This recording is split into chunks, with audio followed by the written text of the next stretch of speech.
தொலைக்காட்சி நேயர்கள் அனைவருக்கும் அன்பார்ந்த வணக்கம். ஒரு சமூகத்தினுடைய வளர்ச்சி என்பது அந்த சமூகத்தினுடைய நிலையான பண்பாடும் மாறாத கலாச்சாரமும், அப்படிப்பட்ட அந்த பண்பாட்டையும் கலாச்சாரத்தையும் ஆதாரமாய் கொண்டு செயல்படுவதுதான் அந்த சமூகத்தினுடைய தாய்மொழி. அப்படி சமூகத்தினுடைய அந்த தாய்மொழி தொன்மை மாறாத ஒரு மொழிகளில் மிக முக்கியமான ஒரு மொழியாக திகழ்வது நம்முடைய தமிழ் மொழி. இந்த தமிழ் மொழியை வளர்ப்பதற்கான பல வழிகளில் மிக முக்கியமான ஒரு வழி வள்ளுவம்.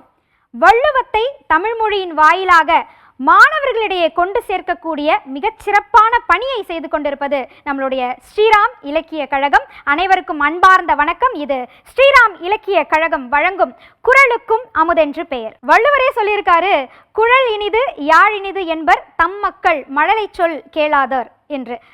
இந்த வாசகத்தை இந்த நிகழ்வில் அந்த வள்ளுவரே இருந்தால் என்றால் நிச்சயமாக இங்கு பேசக்கூடிய இந்த மாணவர்களினுடைய வள்ளுவ தமிழை கேட்டு மயங்கி இருப்பார் என்பது மிகையல்ல, நிச்சயமான ஒரு உண்மை என்று கூறலாம். அந்த அளவிற்கு வள்ளுவத்தை தன்னுடைய குரல் மூலமாக குரல் பேசும் மாணவர்களை இங்கு அழைத்து வந்திருப்பது நம்மளுடைய ஸ்ரீராம் இலக்கிய கழகம். அந்த இலக்கிய கழகத்தினுடைய 37வது வருடத்தினுடைய அடி எடுப்பிற்கு வருகை புரிந்திருக்கும் உங்கள் ஒவ்வொருவரையும் வருக வருகவென்று அன்போடு வரவேற்கின்றோம். 37வது வருடமாகிய 2025ஆம் ஆண்டாகிய இப்பொழுது இந்த நிகழ்வு இங்கு நடந்து கொண்டிருக்கின்றது. இந்த வருடத்தினுடைய ஒரு தனி சிறப்பு என்ன அப்படின்னு பார்த்தீங்கன்னா, வருடந்தோறும் நம்மளுடைய ஸ்ரீராம் இலக்கிய கழகம் நடத்தக்கூடிய இந்த வள்ளுவ பேச்சு போட்டியில் எண்ணிக்கை நிறைந்து கொண்டே செல்கின்றது. அதன் முத்தாய்ப்பாக இந்த வருடம் 6000த்திற்கும் மேற்பட்ட மாணவர்கள் இப்போட்டியில் கலந்து கொண்டார்கள் என்பது கூடுதல் சிறப்பு.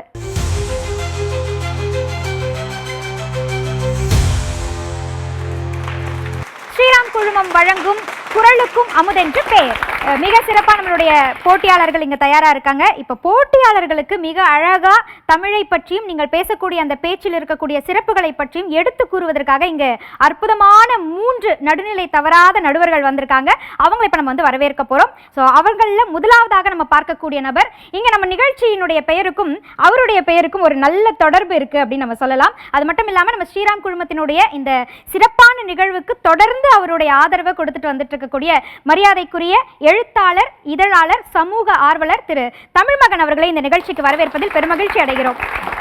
நிறைய கட்டுரைகள், நிறைய கவிதை தொகுப்புகள், நாவல்கள், இந்த மாதிரி பல விஷயங்கள், சிறுகதைகள் எல்லாம் எழுதியிருந்தாலுமே எனக்கு சொல்லணும் அப்படின்னு நியாயப்பட்ட விஷயங்கள் அப்படின்னு பார்க்கும்போது திரைப்படங்களுக்கு வசனங்கள் எழுதக்கூடியவராகவும் இருந்திருக்கின்றார். அது மட்டும் இல்லாமல் குறுங்காடுகளை உருவாக்க வேண்டும் என்ற சமூக அக்கறையோடு செயல்படக்கூடியவர். இயற்கை அப்படின்னு சொன்னா நான் 3 விஷயங்கள் சொல்வேன். ஒன்று இறைவன், இன்னொன்று இசை, இன்னொன்று யாராலும் மறுக்க முடியாத அவரவர்களுடைய தாய்மொழி அப்படின்னு சொல்லுவேன். அப்படிப்பட்ட விஷயங்களை தன்னுடைய வாழ்க்கையில் ஒரு மிக முக்கிய பங்காக கொண்டு செயல்பட்டு கொண்டிருக்கக்கூடியவர் தமிழ்மகன் அவர்கள். இன்னும் சொல்லணும் அப்படின்னா மின்னங்காடி அப்படின்ற பதிப்பகம் மூலமாக பல விஷயங்களையும் தமிழுக்காக பல செயல்பாடுகளையும் செய்து கொண்டிருக்கக்கூடியவர். அவர்கிட்ட எனக்கு கேட்கணும்னு ரொம்ப ஆசையான ஒரு கேள்வி என்னன்னா, தமிழ் மகன் என்ற பெயர் இன்றளவும் நிலைத்திருக்கின்றது அல்லவா? இன்றைக்கு நம்மளோட குறளுக்கும் அமுதென்று பெயர் அப்படின்னு பெயர் வைத்திருக்கின்றோம். இதை பற்றிய உங்களுடைய என்ன கருத்துக்கள் என்ன அப்படின்னு தெரிஞ்சுக்கணும் ஐயா. வணக்கம். பாவேந்தர் பாரதிதாசன் நிறைய ஓமை சொன்னார். அதில் அவர் விட்டு போன ஒரு ஓமையை நீங்கள் தலைப்பாக வச்சுட்டீங்க. தமிழுக்கு அவர் சொன்ன ஓமையில் அமுத வரிசையாக நிறைய சொல்லியிருப்பார். அதில் குறளுக்கும் அமுதென்று பெயர்னு அழகாக சுட்டியிருக்கீங்க. அதுக்காக நம்ம ஸ்ரீராம் நிறுவனத்துக்கு என்னுடைய பாராட்டுதல்களை தெரிவித்துக் கொள்கிறேன். மிக்க மகிழ்ச்சி. அடுத்து இந்த நிகழ்விற்கு வருகை புரிந்திருக்கக்கூடிய ஒரு சிறப்பு விருந்தினர், இவரும் நம்மளுடைய ஸ்ரீராம் குழுமத்தினுடைய இந்த தமிழ் பயணத்தோடு தொடர்ந்து பயணிக்கக்கூடியவர், பேச்சாளர், ஆசிரியர், ஊடகவியலாளர், மரியாதைக்குரிய டாக்டர் நசீமா அவர்களை இந்த நிகழ்ச்சிக்கு வரவேற்பதில் பெருமகிழ்ச்சி அடைகிறோம். இந்த காலகட்டத்தில் தடி எடுத்தவங்கெல்லாம் தண்டல்காரன்ற ஒரு சூழல்ல முறைப்படி ஒரு செய்தி வாசிப்பு என்றாலும் சரி, நிகழ்ச்சி தொகுப்பு என்றாலும் சரி, பண்பலை வாசிப்பாளராக இருந்தாலும் சரி, அதற்கென்ற வழிமுறைகளை வகுத்து கொடுத்து அதை மிகச் சிறப்பான வகையில் வாய்ப்புகளையும் ஏற்படுத்தி கொடுக்கக்கூடிய நசீமா மேம் இந்த நிகழ்ச்சிக்கு வந்தது எங்களுக்கு ரொம்ப மகிழ்ச்சி. ஒரு சில வார்த்தைகள். அதாவது குறளுக்கும் அமுதென்று பேருன்னு இந்த வருடம் மாற்றியிருக்காங்க தலைப்பை. அளவுக்கு மிஞ்சினால் அமுதமும் நஞ்சுன்னு சொல்லுவாங்க. ஆனால் குறளை பொறுத்தவரை திகட்ட திகட்ட தெவிட்டாத பேரின்பத்தை தருவது. அடிப்படையில் தமிழ் என்றால் அனைவருக்கும் நம் ஞாபகத்தில் உதிப்பது குறள். குறளோடு விளையாடுன்றது இருக்கு, குறள் பேசு வாகை சூடுன்றது இருக்கு. ஒவ்வொரு வருடமும் இவங்க எங்கேருந்து இந்த தலைப்பை தேர்ந்தெடுக்கிறாங்கன்னு தெரியல. மொத்தத்துல குரல் தான் அடிப்படை. குரலும் இணைந்து இன்றைக்கு போட்டி போட போகின்றது. ஏற்கனவே இந்த போட்டியில வெற்றி பெற்ற வெற்றியாளர்கள் தான் நமக்கு முன்னாடி அமர்ந்திருக்கிறாங்க. ஸோ இன்னைக்கு இந்த முத்துக்கள் பொழியக்கூடிய அமுத மழையில் நனைய நாங்களும் காத்திருக்கிறோம். மீண்டும் ஒரு முறை உங்களுக்கு எங்களுடைய வாழ்த்துக்கள். மிக்க நன்றி. ரொம்ப மகிழ்ச்சி. நிறைவான நடுவரை நம்ம சந்திக்க போறோம். தங்க விலை உயருது அப்படின்னா இவருக்கு போன் அடிச்சிருவாங்க, பங்கு சந்தை இறங்குது அப்படின்னா இவருக்கு போன் அடிச்சிருவாங்க, இல்ல இன்வெஸ்ட்மெண்ட் பண்ணணும் எதுல முதலீடு செய்யலாம் அப்படின்னு யோசிக்கும் போது பட்டாலும் இவருக்கு ஒரு கால் அடிச்சு இல்ல வாட்ஸ்அப்ல இவர்கிட்ட பேசிடுவாங்க. அப்படி எல்லா ஊடகத்தின் மூலமாகவும் நமக்கு அறிமுகமாகியவர். குறிப்பாக பல நூல்களை எழுதியிருந்தாலும் எனக்கு மிக பிடித்தது அப்படின்னு பார்த்தீங்கன்னா அள்ள அள்ள பணமிலிருந்து ஆரம்பிச்சு இட்லியாக இருங்கள் என்பதிலிருந்து ஆரம்பிச்சு இப்போ எமோஷனல் இன்டெலிஜென்ஸ் வரைக்கும் தொட்டிருக்கக்கூடிய எழுத்தாளர், மனிதவள மேம்பாட்டு துறையினுடைய நிபுணர் திரு சோம வள்ளியப்பன் ஐயா அவர்களை இந்த நிகழ்ச்சிக்கு வரவேற்பதில் பெருமகிழ்ச்சி அடைகிறோம். வணக்கம். மிக சிறப்பாக தமிழ் பேசிக் கொண்டிருக்கிற ஆர்த்தி அவர்களுக்கும் ஸ்ரீராம் குழுவினத்தினருக்கும் ஏற்பாடு செய்திருக்கின்ற கேட்டலிஸ்ட் நிறுவனத்தினுடைய திரு ராம்குமார் சிங்காரம் அவர்களுக்கும் என்னுடைய பாராட்டுதல்னு. இது ரொம்ப சிறப்பான நிகழ்ச்சி, முக்கியமான நிகழ்ச்சி. நான் அதில் கலந்து கொள்வதில் ரொம்ப பெருமை அடைகிறேன். குரலுக்கும் அமுதென்று பேர் அப்படின்னு சொல்கிற போது எனக்கு ஒரு விடயம் நினைவுக்கு வருது. இந்த உலகத்தில் மொத்தம் 7000 மொழிகள் இப்போ பேசப்படுகிறது. அந்த 7000 மொழிகளில் யுனெஸ்கோவினுடைய கணக்குப்படி இன்னும் சில ஆண்டுகளில் 2800 மொழிகள் இல்லாமல் போய்விடும். அப்படி இல்லாமல் போகக்கூடிய மொழியாக தமிழ் இருந்து விடக்கூடாது. ஏன் சில மொழிகள் இல்லாமல் போய்விடுகிறது? ரொம்ப அதிகம் பேசப்பட்ட மொழிகள் இல்லாமல் போச்சுன்னா அதை பேச ஆள் இல்லாமல் போயிடுச்சு. இன்றைய காலகட்டத்தில் ஆங்கிலம் சுலபமாக இருக்குது. பல்வேறு கருவிகளும் ஆங்கிலத்தின் மூலமாக இயங்கிறதுனால எல்லோரும் ஆங்கிலத்துக்கு போய் கொண்டிருக்கிறார்கள். அப்போது தமிழை பேசாமல் போயிட்டாலே தமிழ் காணாமல் போய்விடும். இன்றைக்கு தமிழில் எழுத தெரியவில்லை, பேச தெரியவில்லை என்பதை சிலர் பெருமையாக வெட்கமில்லாமல் சொல்வதை பார்க்க முடிகிறது. ஐ டோன்ட் நோ தமிழ் என்று சொல்லுகிறார்கள் தமிழர்கள். அந்த ஆபத்தை எல்லாம் தீர்ப்பதற்கு ஸ்ரீராம் குழுமம் மிகப்பெரிய சேவை செய்கிறது. பள்ளி மாணவர்களை கிட்டத்தட்ட ஒரு 300க்கும் மேற்பட்ட பல்லூரிகளில் போய் அங்கே பிள்ளைகளிடம் போட்டியை நடத்துவதனால அவர்களுக்கு படிக்கிற ஆர்வம் வருகிறது. ஒரு மிகச்சிறந்த சேவை. தமிழ் வாழ வேண்டும், தமிழ் நம்மோடு முடிந்து விடக்கூடாது, நம் தலைமுறையோடு தொடர வேண்டும் என்றால் தமிழை பேச வேண்டும். இப்போ இந்த பிள்ளைகள் ரொம்ப அழகாக பேச போகிறாங்க. நான் ஆர்வமாக காத்திருக்கிறேன். நான் முந்தைய போட்டிகள்லையும் பார்த்துருக்கேன். அவர்கள் அந்த கருத்துக்களையும் வெளிப்படுத்துகிற விதங்களையும் ரொம்ப ரசிப்பேன். நடுவராக மட்டுமல்ல, ஒரு ரசிகராகவும் நான் இங்கே வந்திருக்கிறேன். மிக்க நன்றி. 3 நடுவர்களும் இங்கே வந்தாகிவிட்டது. போட்டியாளர்களும் தயாராக இருக்கீங்க. உங்களை உற்சாகப்படுத்துறதுக்கு பெற்றோரும் பார்வையாளர்களும் தயாராக இருக்கீங்களா? அடிச்சு சொல்லுங்க.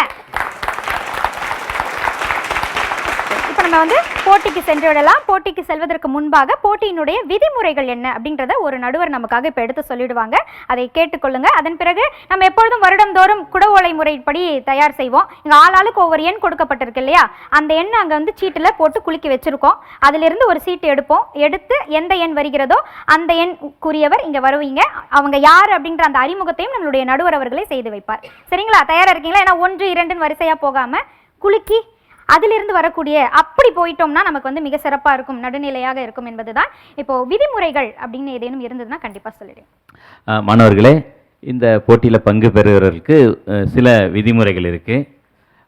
5 நிமிடங்கள் நீங்கள் எடுத்துக்கொள்ளணும். அதுக்கப்புறம் ஒரு மணி அடிக்கும். உங்களுக்கு அதுக்கப்புறம் ஏதோ ஒரு சில நொடிகள் பேச வேண்டியதான், நீங்கள் பேசிட்டு போயிடுங்க. அந்த மணி அடிக்கிறதோடு நாங்கள் அந்த மதிப்பெண்களை எடுத்துப்போம். இதில் உங்களுடைய பேச்சினுடைய கருத்துக்கு 10 மதிப்பெண்கள், அந்த வெளியிடும் பாங்கு, உங்கள் உடல் தோரணை பாவனை இருக்குல்ல, அதுக்கு 10 மதிப்பெண்கள், உங்களுடைய உச்சரிப்புக்கு 10 மதிப்பெண்கள். ஆக மொத்தம் இந்த 30 மார்க்கே தான் நாங்கள் கூட்டி யார் சிறந்த மாணவர்னு தேர்வு செய்வோம். இதுதான் விதிமுறைகள். வாழ்த்துக்கள், மனம் நிறைந்த வாழ்த்துக்கள். இப்போ நம்ம முதல் போட்டியாளர் யார் அப்படின்றத நம்ம பார்த்துடலாமா? தேர்வு செஞ்சிடலாம்.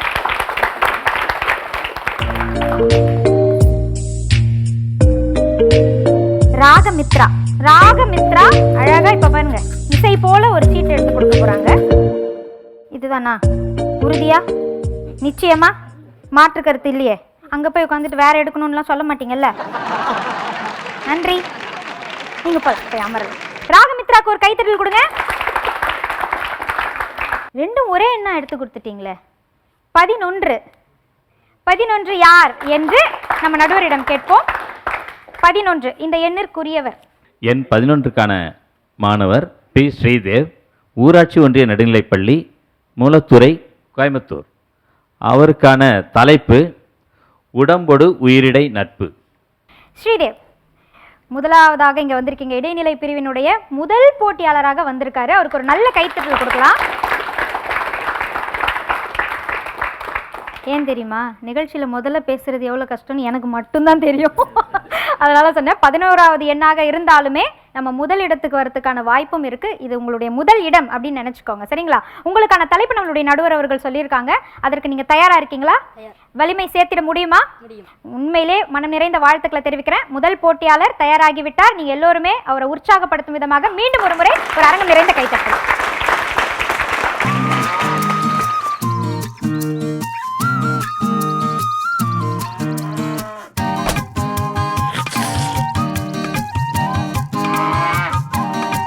இன்னையோட உன் விளையாட்டு முடிஞ்சது. நாளைக்கு இன்னும் 4 பேர் வராங்க. இனி உனக்கு அரை சாப்பாடு தான். எதுக்கு? நம்மள போல உழைக்கிறாரு முதலாளி. முன்னேற நினைக்கிற ஏழைகள் மேல நம்பிக்கை வச்சு ஊக்குவிக்கிறதுல மாறா கொள்கையோட இருக்கிற ஸ்ரீராம் நம்ம பக்கம் இருக்கிற வரைக்கும் நாள் என்ன 40 பேர்னால நமக்கு பிரச்சனை இல்ல.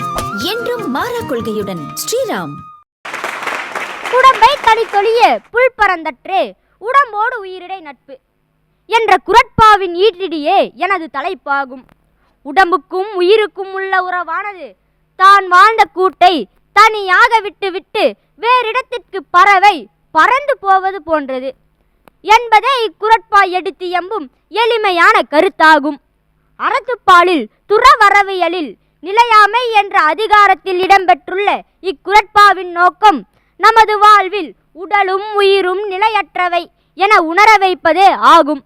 ஓர் ஊருக்கு நடந்து செல்கின்றவன் செல்ல வேண்டிய வழியின் தன்மையை உள்ளவாறு அறிந்து நடந்து செல்வான் எனில் அவன் கலக்கமும் தயக்கமும் கொள்ளாமல் அச்சமின்றி நடந்து செல்வான். அதுபோல வாழ்வின் நிலையற்ற தன்மையை ஒருவன் உணர்ந்து கொண்டால் இடையில் ஏற்படும் ஏற்ற இறக்கங்களுக்கு மனதை பக்குவப்படுத்தி கொண்டு சிறப்பாக வாழ முடியும். ஆசையே துன்பத்திற்கு காரணம் என புத்தர் அறிவுறுத்துகிறார். ஆனால் நாமோ எல்லாவற்றின் மீதும் ஆசை வைத்து அளவில்லாமல் பற்று வைத்து செல்வத்தை சேர்த்து வைக்கிறோம். நாம் சேர்த்த செல்வத்தை நாமே எல்லா காலமும் அனுபவிக்க முடியுமா என்றால் அதற்கு முடியாது என்பதுதான் நிதர்சனமான உண்மை. இதனை வலியுறுத்தவே நிலையாமை என்ற நிச்சயமற்ற தன்மையை நினைவூட்டுகிறார். ஒருமுறை மாவீரன் அலெக்சாண்டர் உலகப் படத்தை கையில் எடுத்துக்கொண்டு அடுத்து வெல்வதற்குரிய நாடுகளை தேடிக்கொண்டிருந்தான். அங்கு வந்த கிரேக்க மேதை டயோஜினிஸ், அலெக்ஸ், என்ன தேடுகிறாய் என்று கேட்டார். அடுத்து வெல்வதற்குரிய நாடுகளை தேடிக்கொண்டிருக்கிறேன் என்றார் அலெக்சாண்டர். அப்போது டயோஜினிஸ் தனது பையிலிருந்து சில மண்டையோட்டை காண்பித்து, இதில் உனது தந்தை பிலிப்புனுடைய மண்டையோடு எது என்று கண்டுபிடி பார்க்கலாம் என்றார். தெரியவில்லை குருதேவா என்றார் அலெக்சாண்டர். அலெக்ஸ், உலகத்தையே நீ வென்றாலும் கடைசியில் உன் மண்டையோட்டின் அடையாளம் யாருக்கும் தெரிய போவதில்லை. அப்படி இருக்கையில் ஏன் உயிர்களை கொன்று குவிக்கிறாய் என கேட்டார் டயோஜினிஸ். அப்போதுதான் அலெக்சாண்டருக்கு உலகின் நிலையாமையை பற்றி புரிந்தது. அதனால்தான் தான் இறக்கும் போதும் இவ்வுலகில் கொண்டு செல்ல ஒன்றும் இல்லை என உலகிற்கு உணர்த்தவே தன் 2 வெற்றுக்கைகளையும் வெளியே தெரியும்படி கோரிக்கையும் வைக்கிறான். இன்றியமையா இருமுது மக்களை பொன்றினமாய் கண்டும் பொருளாய் கொள்போவோம். ஒன்றும் வகையான் அறம் செய்க ஊர்துருளின் குன்று வழியெடுப்பதில் என பழமொழி 400ம் வள்ளுவர் வழிமொழியும் நிலையாமையை பக்குவமாக பரிந்துரைக்கிறது. எனவே நண்பர்களே, இனிமேலாவது முடியை திருத்துவதில் நாம் வைக்கும் கவனத்தை மூளையை திருத்தும் வள்ளுவத்தின் மீதும் வைப்போம். நான் என்னும் சுயநல சுருக்கு பைக்குள் சுருங்கிவிடாமல் நிலையாமை என்ற பேருண்மையை புரிந்து கொண்டு நாம் என்னும் பொதுநலப் பறவையாய் சிறகடிப்போம். நன்றி, வணக்கம். நிலையாமையே உலகத்தில் நிலையானது அப்படின்ற மாதிரியான ஒரு அற்புதமான பேச்சு. அதில் ஒரு பதட்டமும் இல்லாமல் ரொம்ப அற்புதமாக அமைதியான ஒரு பேச்சை கொடுத்த ஸ்ரீதேவுக்கு ஒரு நல்ல கைத்தட்டல் கொடுக்கலாம். மூளையை திருத்துங்கள்னு சொல்லிட்டு முடி திருத்துறதை பற்றிலாம் வேறு பேசுனீங்களா? உங்கள் பக்கத்தில் நிற்கவே எனக்கு கொஞ்சம் ஒரு மாதிரி இருக்குது. நடுவர்கள் என்ன சொல்கிறாங்க அப்படின்றத நம்ம வந்து கேட்டு தெரிஞ்சுக்கலாம். எடுத்துக்கொண்ட தலைப்பை விட்டு விலகாமல் மிக சிறப்பாக அந்த தலைப்பை ஒட்டியே பேசியிருக்கிறது சிறப்பு. கொடுத்த உதாரணங்கள் அலெக்சாண்டர் குறித்து சொன்னதும் சரி, நீங்கள் சொன்னது மாதிரி முடியை திருத்துகிற அக்கறையில் மூளையை திருத்ததும் காட்டணும்னு சொன்னதும் சரி, ரொம்ப பொருத்தமாக இருந்தது தம்பி. வாழ்த்துக்கள். அவ்வளவுதான், வேற எந்த ஒரு இதுவும் இல்லை. உங்களுக்கு ரொம்ப அழகாக பேசியிருக்கீங்க அப்படின்னு சொல்லியிருக்காங்க. இன்னொரு சிறப்பு என்ன அப்படின்னா, அவர் பெற்றோர் மட்டும் வராமல் அவருடைய ஆசிரியரும் இங்கே வந்திருக்காங்க. நான் பேசி முடித்த பிறகு அறிமுகப்படுத்தலான்னு இருந்தேன். உங்கள் ஆசிரியர் பெயர் சொல்லுங்க. திருமுருகன் ஐயா அவர்களுக்கு வாழ்த்துக்கள். ஏன்னா நம்ம ஸ்ரீதேவுக்கு வந்து மட்டைப்பந்து கிரிக்கெட்டில் ரொம்ப விருப்பம் அப்படின்னு சொல்லியிருந்தாரு. ஒரு விளையாட்டு வீரருக்குள்ள இருந்த தமிழ் ஆளுமையை கண்டெடுத்த அவங்களுடைய பெற்றோருக்கும் அதை அழகாக முறைப்படுத்திய ஆசிரியருக்கும் எங்களுடைய வாழ்த்துக்களை தெரிவிச்சுட்டு, இப்படி ஒரு நிகழ்ச்சி இருக்கு, இந்த போட்டியில் நீ பங்கு பெறணும்னு உன்னை உற்சாகப்படுத்தி இங்கே வரைக்கும் உங்களை அழைச்சிட்டு வந்திருக்காங்கன்னா அவங்களுக்கு உங்கள் மேலே எவ்வளோ நம்பிக்கை பாருங்க. அந்த நம்பிக்கைக்காக தொடர்ந்து இந்த மாதிரியான தமிழ் மேடைகளை நீங்கள் அலங்கரித்து கொண்டே இருக்கணும். அதற்கு எங்களுடைய வாழ்த்துக்கள். இருக்கைக்கு செல்லலாம். இருங்க, உங்களுக்கு ஒரு வேலை வச்சிருக்கேன். இதுல இருந்து ஒன்னு எடுத்து கொடுத்துட்டு போயிடுறீங்களா? ஸ்ரீதேவி அடுத்து இங்க யார் வர போறாங்க அப்படின்னு எடுத்து கொடுக்க போறாங்க. ஸ்ரீதேவி நீ சொல்லுங்க, யார் வரணும்னு விருப்பப்படுறீங்க? அங்க பார்த்து இப்ப சொல்லுங்க. வேட்டி கட்டி அவர் தான் ரொம்ப நேரமா வேஷ்டியில இருக்காரு பாருங்க. வேஷ்டி கட்டி இருக்கிறது எவ்வளவு சிரமம்னு நினைக்கிறாங்க. பாப்போம் அடையாளம். சரிங்க ஐயா, நீங்களே எடுங்க. என்ன உங்களுக்கு பக்கத்து எண்ணெய் எடுத்துட்டீங்க. 12.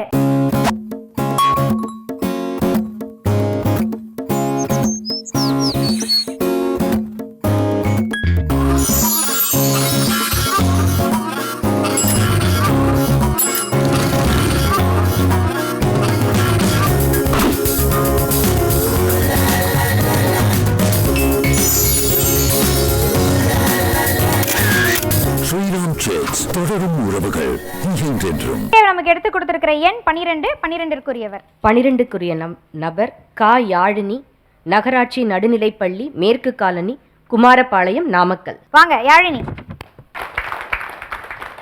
யாழினி எப்படி இருக்கீங்க? நான் நல்லா இருக்கேன். நல்லா இருக்கீங்களா? சிறப்பு யாழினி. உங்களுக்கான தலைப்பு என்ன அப்படின்னு நம்ம நடுவர்கிட்ட கேட்டுடலாமா? யாழினிக்குரிய தலைப்பு அதிகாரம் பொறை உடைமை.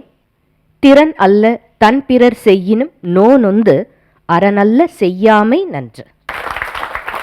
செந்தமிழ் நாடெனும் போதினிலே என்று தமிழை வளர்த்த என் தாய் தமிழ்நாட்டை மறுக்கண் வணங்கி தலைப்புள் நுழைகிறேன். திறனல்ல தற்பிறர் செய்யினும் நோனொந்து அறநல்ல செய்யாமை நன்று. உனக்கு யாராவது கஷ்டத்தை கொடுக்கிற மாதிரியோ மனசு நோக்கிற மாதிரியோ பண்ணா எதிர்வினை பண்ணாத, நல்லதே பண்ணு அப்படிங்கிறாரு. துஷ்ட ஆளை கண்டால் தூர விலகிக்கோன்னு சொல்லாம சொல்லிட்டாரு. நமக்கு கேடு செய்யறவங்க கிட்ட இருந்து விலகி இருக்கிறது தான் நாம அவங்களுக்கு செய்யற நன்மையா நான் பார்க்கிறேன். முற்றிலும் நிந்திக்கப்பட்டவனும் முற்றிலும் புகழப்பட்டவனும் ஒரு காலம் இருந்ததில்லை, இனி இருக்க போவதும் இல்லை. மனிதனின் குற்றங்களுள் பெரும்பாலானவை அவனது நாவிலிருந்துதான் பிறக்கின்றன. நம்முடன் வாழ்வோரை புரிந்து கொள்வதற்கு நம்மை நாமே புரிந்து கொள்வது அவசியம். ஒருவன் நல்லவனாயிருப்பது நல்லதுதான். ஆனால் நல்லது கெட்டது தெரியாத நல்லவனாயிருந்தால் அது அவத்தாக அல்லவா முடியும்? பின்னே அதை பகுத்தறியும் திறனின்றி எப்படி தீமை செய்பவனுக்கும் நன்மையே செய்வது? காய்த்த மரம் கல்லடிப்படும். என் மரத்தின் கனி ஒருவருடைய பசியை தீர்க்கத்தான் என்றால் நான் கல்லடிப்படுவதில் தவறில்லையே. மனிதன் எப்போதும் நல்லவன்தான். அவனது சூழல்கள் அவனை தீமையின் பக்கம் திருப்பலாம். ஆனாலும் நன்மை தீமை என்பதையெல்லாம் யார் முடிவு செய்வது? நண்பனை நேசிக்க வேண்டும், எதிரியை அதைவிட நேசிக்க வேண்டும். நண்பன் வெற்றிக்கு துணையாயிருப்பான், ஆனால் எதிரியோ வெற்றிக்கு காரணமாயிருப்பான். உனக்கு கஷ்டத்தை கொடுக்கிறவங்களுக்கு நல்லதே செய்யன்னு சொன்ன வள்ளுவர் இன்னொரு குறள்ல என்ன சொல்றாருன்னு பாருங்க. மறந்தும் பிறன் கேடு சூழக்க சூழின் அறஞ்சூளம் சூழ்ந்தவன் கேடுங்கிறார். மறந்து கூட மற்றவங்களுக்கு கேடு செய்ய நினைச்சராத, அப்படி நினைச்சா அந்த அறமே உன் அடிக்க கட்டம் கட்டிடுன்னு சொல்றாரு. நீ என் நண்பனாக இருந்து துரோகம் செய், அதை நான் மனதார ஏற்றுக்கொள்கிறேன். என் நண்பன் எனக்கு நல்லதுதான் செய்வான் என்று. ஆனால் துரோகம் செய்ய மட்டும் நண்பனாய் வேடம் விடாதே. கல்லெறிந்தவன் மீது பூவை வீசி காயம் செய்தவன் மீது சிரிப்பை சிந்தி உன்னை துரோகி என்றவன் முன்னால் உயர்ந்து நின்று நேசம் கரம் நீட்டு. இருள் சுந்தவனுக்கு ஒளியை காட்டு, துன்பம் தந்தவனுக்கு ஆறுதலை கொடு. வஞ்சம் கொண்டவன் இதயத்தை வாஞ்சையால் வென்று காட்டு. பழிக்கு வழி என்பது பாதையல்ல, அன்பிற்கன்பே சிறந்த வழி. மன்னிப்பே மிக பெரிய ஆயுதம், மனிதம்தான் உன் அடையாளம் என்று கூறி மீண்டும் ஒருமுறை என் தமிழையும் இந்த அவையையும் வணங்கி வாய்ப்புக்கு நன்றி பாராட்டி விடைபெறுகிறேன். நன்றி, வணக்கம். யாழினியோடைய பேச்சு ரொம்ப அற்புதமா இருந்தது. யாழினி கூட நட்பு வைத்துக் கொள்ளணும் நிறைய பேர் விருப்பப்படுவாங்கன்னு நான் நினைக்கிறேன். ஏன்னா ரொம்ப அழகா சொன்னீங்க, நண்பன் துரோகம் பண்ணா கூட என்னால் ஏத்துக்க முடியும், ஆனா துரோகம் பண்றதுக்காக நண்பன் வேஷம் போட்டு வராத அப்படின்றது இப்போ நம்ம நடுவர்கிட்ட கேட்கலாம். முதலாவதாக வாழ்த்துக்கள் யாழினிக்கு. எனக்கும் யாழினிக்கும் ஒரு தொடர்பு இருக்கு. என்னுடைய புனைப்பெயரும் எல்லா தமிழ்ச்சங்கத்திலையும் யாழினி தான். நசீமா யாழினின்னு ரொம்ப மிக அழகான ஒரு பெயர் யாழினிங்கிறது. அந்த யாழினிக்குரிய ஒரு விளக்கத்துக்கு பின்னாடி நான் வரேன். அதுக்கு முன்னாடி நிறைய விஷயங்கள், அதாவது ஒரு குறள் எடுத்துட்டு பொறையுடைமை, பொறை இல்லாதவங்க கூட படிச்சா வந்துடும், அந்த மாதிரியான ஒரு அதிகாரம். அதுக்கு சிறந்த எடுத்துக்காட்டா நான் ஒரு 2 பேரை சொல்லலாம்னு நினைக்கிறேன். அந்த அதிகாரத்தோடு தொடர்புடைய எனக்கு ரொம்ப நெருக்கமான, நான் படித்ததில் மிகவும் பொறையுடையோடு இவங்க இருந்திருக்காங்களேன்னு நான் வியந்த 2 நபர்கள். ஒன்று அன்னை தெரசா, இன்னொருத்தங்க மலாலா யூசுப்சேன்னு சொல்லிட்டு. ஸோ 2 பேருமே 2 விஷயத்துக்காக போராடினவங்க. அவ்வளோ ஒரு பொறுமையோட, அதான் அன்னை தெரசா, இந்த நிகழ்வு எல்லாருக்குமே தெரிஞ்சிருக்கும்னு நினைக்கிறேன். யாசகம் கேட்குறாங்க தன்னுடைய இல்லத்தில் இருக்கக்கூடிய நோயாளிகளுக்காக. அவர் அப்படியே தன்னுடைய எச்சில உமிழ்கிறாரு. அதை பொருட்படுத்தாம கொடுத்துட்டீங்க, எனக்கு கொடுக்க வேண்டியதை தந்துட்டீங்க, திரும்பவும் கேட்குறாங்க, கையேந்துறாங்க. அவங்க என்ன ஒரு அவங்களுக்கு அந்த பொறுமை இருந்திருக்கணும் அந்த நேரத்தில். அதனால தான் இன்னைக்கு ஒரே ஒரு அன்னை தெரசா. அதே மாதிரி தான் மலாலா யூசுப்சே. படிக்கவே கூடாதுன்னு சொல்கிற ஒரு கூட்டம், எந்த நிலையிலையுமே நீ படிச்சிடக்கூடாது, ஏன்னா கல்விங்கிறது தான் இறுதி வரைக்கும் என்னோடு வரப்போகுது, மற்ற எல்லாவற்றையும் எல்லாரும் எடுத்துக்கொள்வார்கள். அதுக்காகவே போராடின ஒரு பெண் இன்னைக்கும் நம்மளுடைய அமைப்பில் ஐநா அமைப்பில் கல்விக்கான மாணவர்களுக்கான தூதராக அவங்க இருக்கிறாங்க. ஸோ அந்த 2 விஷயம் இந்த பொறையுடைமையோட உங்களுக்கு நான் சொல்லணும்னு நினச்சேன். மாணவர்களுக்கும் இதை நான் சொல்லணும்னு நினச்சேன். நேரம் கிடைக்கும்போது இந்த புத்தகங்களை எல்லாம் வாங்கி படிங்க. 2வது மிக அழகாக பேசுனீங்க. ஒரு சின்ன வேண்டுகோள், லகர லகர ழகர வேறுபாடு, இந்த 3த்தையும் யாழினி நல்லா பயிற்சி எடுத்துக்கோங்க. ஏன்னா அருமையான ஒரு குரல் வளம் இருக்குது, நல்ல நேர்த்தியான ஒரு நடை உங்களுக்கு இருக்குது, சொல்லாடல் திறமை இருக்குது. கூடவே இந்த தமிழுக்குரியது இந்த 3மே லகர லகர ழகர வேறுபாடு. இதை தெரிஞ்சுக்கிட்டீங்கன்னா வருங்காலத்தில் இன்னும் நீங்கள் சிறந்த பேச்சாளராக வருவதற்கான நல்ல ஒரு எதிர்கால சூழல் அமைஞ்சிருக்குமா. வாழ்த்துக்கள், வாழ்த்துக்கள், வாழ்த்துக்கள். யார் வரணும் உங்களுக்கு? எல்லாருமே வேஷ்டியின் மீது ஒரு கண்ணாக இருக்காங்க. நன்றி யாழினி. மணிகள் பவளங்கள் அணிகலனாக இருக்கலாம், ஆனால் மனிதனின் உடம்பில் அணியக்கூடிய மிகச் சிறந்த ஆபரணம் பணிவு. ஆக்கத்திலே தொழிலூக்கத்திலே புயவீக்கத்திலே உயிர் நோக்கத்திலே காக்கத்திரல் கொண்ட மல்லர்த்தம் சேனை கடலிலே உயர்நாடு என ஆக்கத்திலும் ஊக்கத்திலும் தலை சிறந்து விளங்குகிறது நம் பாரத நாடு என்று பெருமிதம் கொண்டு பெருங்குரல் கொடுக்கிறார். இப்போ நிறைய தமிழில் மணிப்பரவாளமாக சமஸ்கிருத மொழி உள்ளே கலந்திருக்கு. அதை பேசுவதை பெருமையாக நினைத்த ஒரு சமூகம் இருந்தது. அப்படி கூட எழுதுனாங்க புகழ்பெற்ற எழுத்தாளர்கள். நம்ம தமிழை காப்பாற்ற வேண்டுமென்றால், தமிழில் பேச வேண்டுமென்றால் தனித்தமிழில் பேச வேண்டும்.